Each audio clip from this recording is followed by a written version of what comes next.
Hey, what's up everybody? So I haven't done a video in a while. I was on vacation with the kid, Walt Disney, for his 8th birthday. So I actually picked this up in Zephyr Hills at a mom and pop shop. They wanted nearly nothing for it. It's a jcm900 100 watt high gain dual reverb with the matching cab. So as you see, there's no wires going into the front because I am running my fractal through the effects loop. And what that'll do is I'm using all the preamp and all the effects from there going into the power of the tube head. So there's twofold for that. So if the head goes down, I'm still running direct into the PA. If that goes down, I just plug in with an overdrive and a noise gate and I'm fine. So right now I have it's a Splon Nitrous preamp.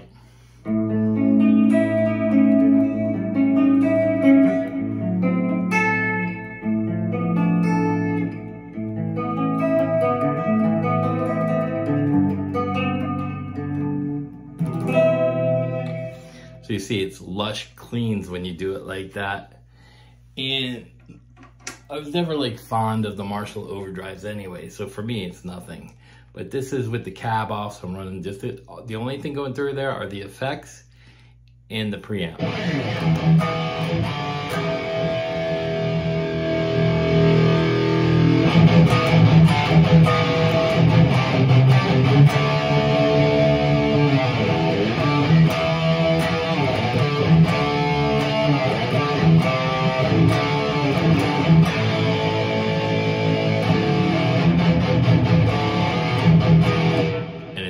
Not late at night, but I can't crank it. It's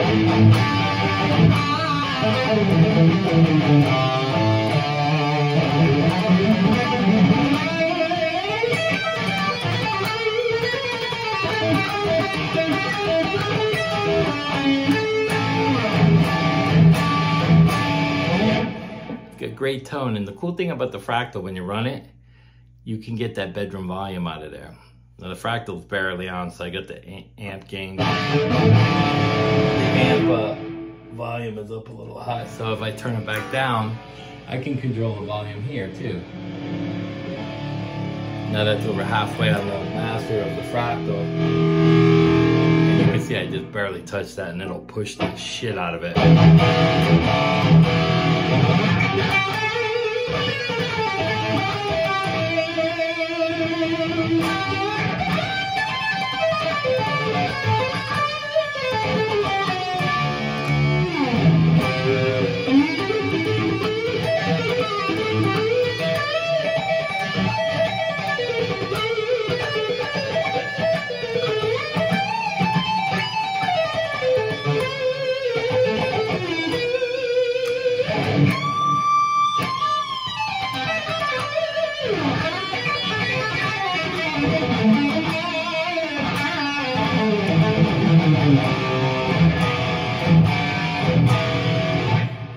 You guys that don't like all that gain, you can take some of the gain off. Let's see, I back some of that off.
And there's plenty of gain, like even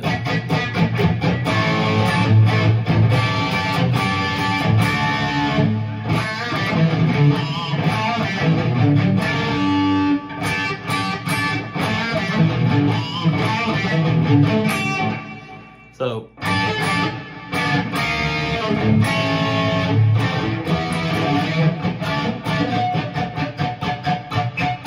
you can see it's not a lot of gain on there, but it's plenty of gain to play.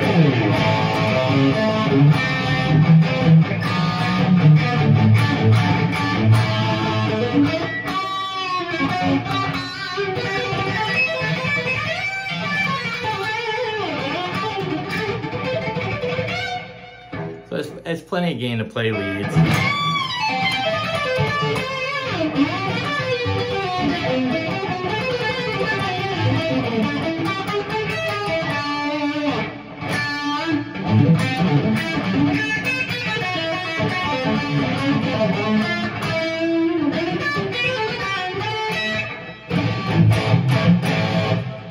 Even that without the drive on to tighten it up, just alone.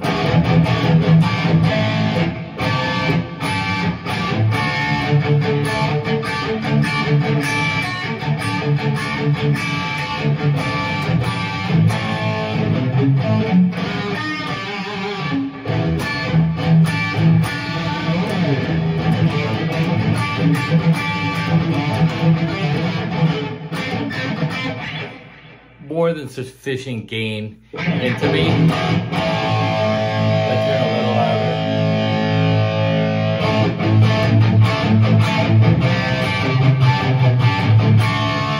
That's where it's starting to push air.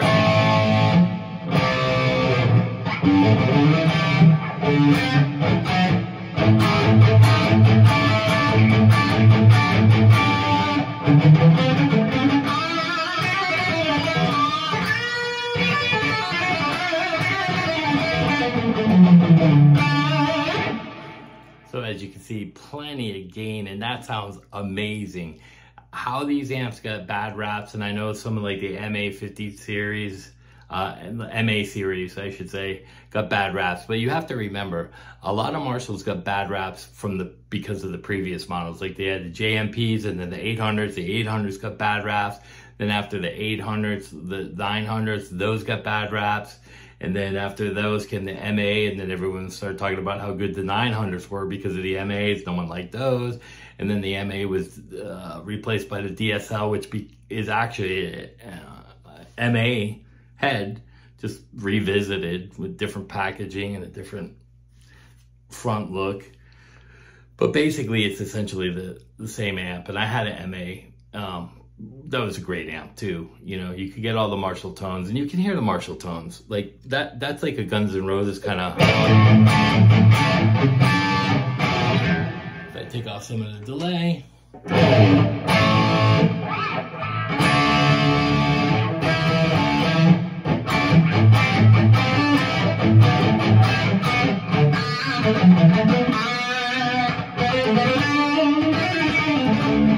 That's like a Guns N' Roses tone.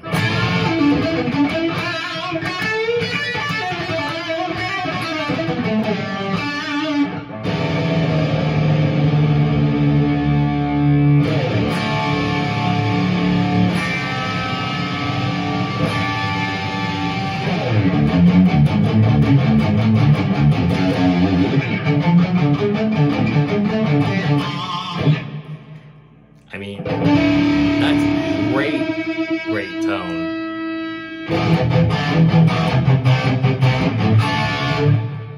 I mean, Marshall is just Marshall.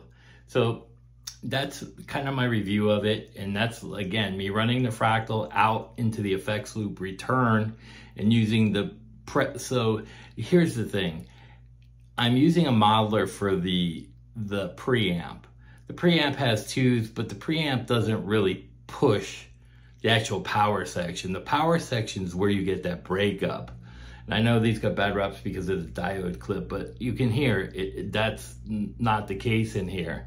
So it's like, the cool thing about the Axe effects and running it through there is I can get a very similar Marshall tone to some of these artists that were using these, but a little bit more unique because like this is a Splon nitrous head presence control pushing the power section of a Marshall.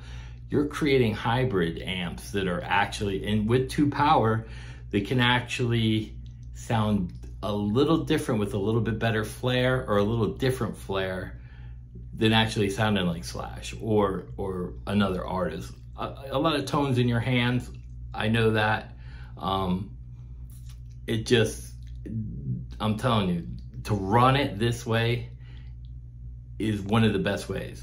I got scene set up, I got 2 cleans and overdrive and a lead.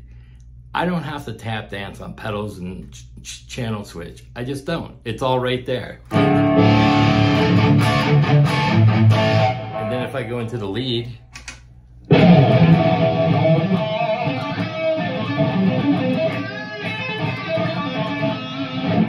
flick of a switch. How are you gonna do that without tap dancing unless you get some kind of controller? But anyway, so that's my review of it. I will do another review where I'll set it up different, where I just run straight into the head so you can hear the head by itself. No, the only effects in preamp are gonna be Marshall, so it's just reverb off the Marshall and straight into the head. So that's my review. I think these amps are incredible, and they're very sought after now. So like if you try to collect these heads, they'll go anywhere from $1,000 up to $2,500. This is like brand new. It's in pristine condition, so it's a little bit more valuable. And that's one of the reasons why I bought it. And also, let me turn that off. Marshall was sold. This is an England-made head. Who knows in 5 years? This thing could be worth 10 grand, depending on what this new company who bought Marshall does with it. So my advice to everybody is go buy a Marshall head. It can only go up in value at this point. But if you're gonna buy something like that, get a jcm900 or the 900. Don't buy the Indonesian or wherever the DSLs are made. And again, you know, the 2000, the triple TSLs, they had a couple of issues, but you can fix those too. And you can pick those up for $500-600 and then fix, you know, some of the clipping, and it was a bias drift in those. So I had a TS. So I had a jcm900. I've had a TSL 60. I've had the JVM. Those got bad raps too, but they're all great heads. You know, if you're on a budget, you go with the MGs, but you're not going to get that tone unless you use a fractal. But then you don't have the advantage of actually playing through the head, because it doesn't sound like that's not tube, it's solid state, but they're still good for pushing a fractal. So that was my review. And if you have any questions on the head or the cab, it's a 900 cab too, so I got matching. All right, peace.